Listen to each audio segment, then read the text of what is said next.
જય સિયારામ। આજે અંબિકા ભોજનાલયમાં રજા છે તો રવિવારનો દિવસ છે। હું મારી બેનના ઘરે આવી છું।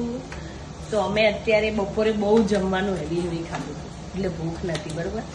તો અમે હવે બટાકા પૌવા બનાવશું। એના માટે મેં તેલ મૂકી દીધું છે, રાઈ નાખ્યું, જીરું નાખ્યું અને હળદર નાખ્યું અને થોડા સિંગદાણા નાખ્યા બરોબર।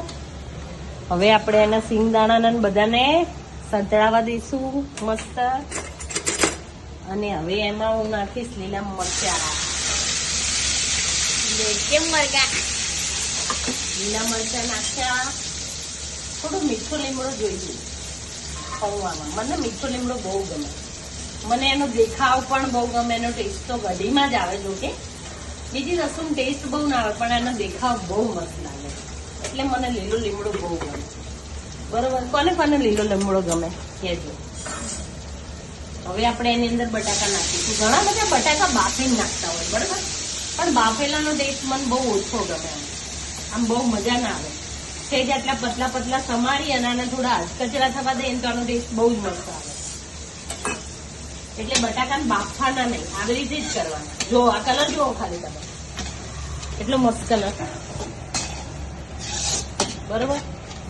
હવે આને આપણે થોડી વાર માટે રાખીશું કારણ કે પતલા છે એટલે મસ્ત થઈ જશે। કટ મારો બટાકા ચડી ગયા છે મસ્ત મજાના। હવે એની અંદર હું નાખી દઈશ પૌવા। પૌવાને મેં પલાળ્યા ને ત્યારે એની અંદર થોડી ખાંડ નાખી દીધી અને લીંબુ મસ્ત નીચોઈ દીધું હતું જેથી કરીને જે ખાંડ હતી ને એ પૌવામાં એકદમ મસ્ત થઈ જાય।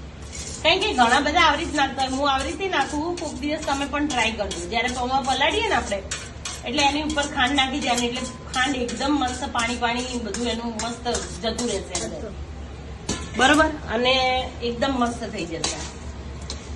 અને લીંબુ નાખવાનું બીજું અંદર, ખાંડ અને લીંબુ બે નાખી દીધું હતું મેં બરોબર। એટલે જો આ આપણા મસ્ત પૌવા દેખાય છે, કલરમાં બી મસ્ત। હવે એની અંદર હું શું નાખીશ? ડુંગળી નાખીશ। ડુંગળી ચડવામાં નહીં નાખતા નથી, ડુંગળી બટાકાનું શાક જેવું થઈ જાય એટલે આવું નાખી દીધી। આ ટામેટા નાખી દીધા। હવે આપણે એની અંદર થોડો મસાલો કરી દઈશું બરોબર, થોડું ધાણા જીરું અને થોડું મીઠું નાખી દીધું આટલું। અને અમે છે ને મને જો વાવ ધાણા, હવે મસ્ત વસ્તુ આવશે એની અંદર મારી ફેવરેટ જે કે ધાણા। ધાણા મને બહુ વાલા હો। ધાણા કોને કોને વાલા જોજો તમે। ધાણા શરીર માટે પણ સારા, આંખો માટે પણ સારા, બધા માટે સારા અને બીજું દેખાવ માટે પણ સારા। જો ધાણા નાખો ને એટલે તમારી બધી રસોઈ હોય ને કમ્પ્લીટ કહેવાય। ધાણા વગર બધું અધૂરું। જો નહીં પાયલ, શું કેવું તારું? સાચી વાત છે।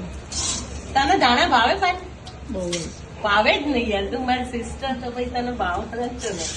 તારી મારી ચોઈસ સરખી, તું હું બે હરખા તો ભાઈ ધાણા ભાવે જ ને। જો ચલો પૌવા ખાવા માટે આવી જાઓ। હવે આપણા પૌવા તૈયાર છે। હવે આપણે પેલા ડીશમાં કાઢી અને ટેસ્ટ ધાની તું પૌવા ખાઈશ માસી જોડેથી?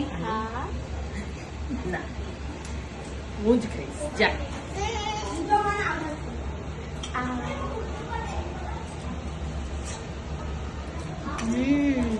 બહુ સારા છે, બહુ મસ્ત બને ને? લે તો ખાઈ જા।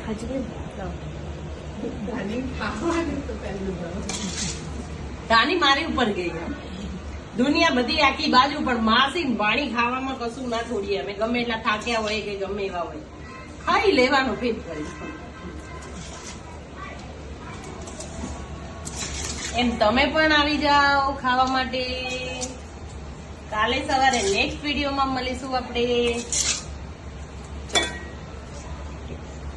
જય શ્રી કૃષ્ણ, જય સિયારામ।